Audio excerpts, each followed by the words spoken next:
What's going on, everybody? Welcome back to another video of working on my 1992 Subaru SVX. Today we're going to be removing the door card on the passenger side. Anything that does apply over here is usually 99% copied over here, apart from the window switches.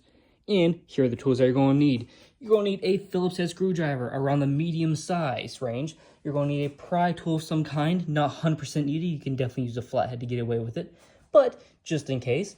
And a pick and or a flathead. And those are all the tools that you need to get this job done. So here we go. We got the door right here. We're going to be removing the passenger side. It is the exact same as the driver's side, except that there is more window switches. Honestly, just be careful whenever you're removing everything. There's a lot of wires and especially fragile clips that go along this edge. They are old. Keep that in mind. The easiest part, in my opinion, is removing this piece of cover right here, like a piece of carpet almost. Chuck it off to the side. And you're going to expose 1, 2, 3 bolts. Pretty obvious what you need to do here. Just unscrew all of them and remove them and set them off into a safe place where you won't lose them. We got all 3 bolts removed. We can now move on to the next part where we're going to need our pick and or our flathead. Now, we're going to be needing to insert it into that little spot right in there, very tucked in. And what we're doing is we're just going to be pulling it out. There is a little tab clip all the way down there that kind of faces this way. You can barely see it, and what you're doing is you're just going to rotate that top out and pull it out. All right, so now that we push down that clip, because you're pushing down right here and just kind of popping it out, you have another screw right there. Now this is the part they want to be extra careful because that screw will fall down into the door, and that is not fun to get out. What you're going to do is the magnetized bit will gladly help you. You just kind of got to unscrew it. You can put a rag or something in there to kind of help you out, or use both hands, but I found this to help out during taking it out and install. Just kind of gotta use it. Now this magnet sucks.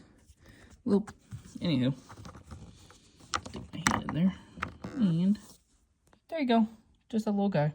Now, before you do anything fun with taking off this door, you have 2 more screws right here and right here. And honestly, they just come off and set them off into a nice safe place. Before doing the fun part, we have to remove these clips. There is one here, here, here, here, and here, if I do recall correctly. And what you gotta do is just slowly pry at them. Start from the bottom, work your way up, kind of in a horizontal pattern. And eventually you'll get them out. Be patient with them. Do not rush this process. This one takes a little bit. We're going to be using that pry tool, like I talked about earlier. Once again, you can also use a flathead and or even a little pry bar tool. Not needed, of course, but anything does help. So what I'm going to do is just start down here. There's a little bit of a gap, and find out where I want to put it exactly. And sometimes you just gotta, there you go. That's one right here.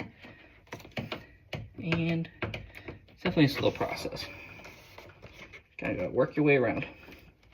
And do be careful because you do have your speaker right here. You don't want to tear up it itself or anything. We got another one there. And now we're going to get in there again. There we go. Got one down here now. There's that one. All right, and now we have to just, I don't think this one actually clipped off. There it is. And that's all of them.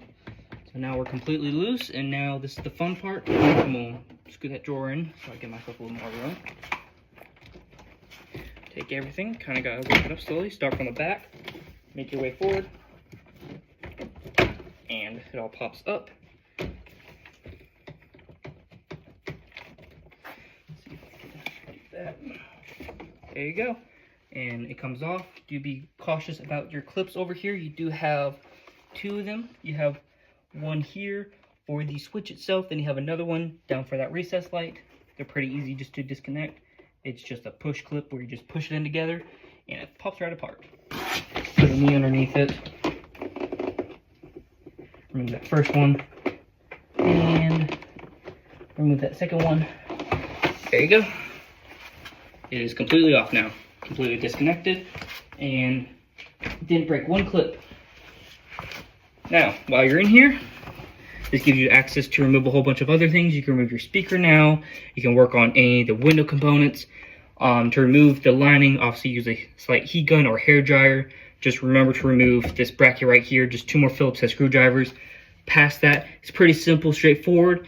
The reverse process is right about the exact same. Just do be cautious about whenever you're reinstalling it to not damage the actual door lock actuator, because it will catch on it, because this thing will like to tilt. Take your time with it, don't rush it, and to get it back on, once you get it all lined up, all into place, smack it back together. Easy as that.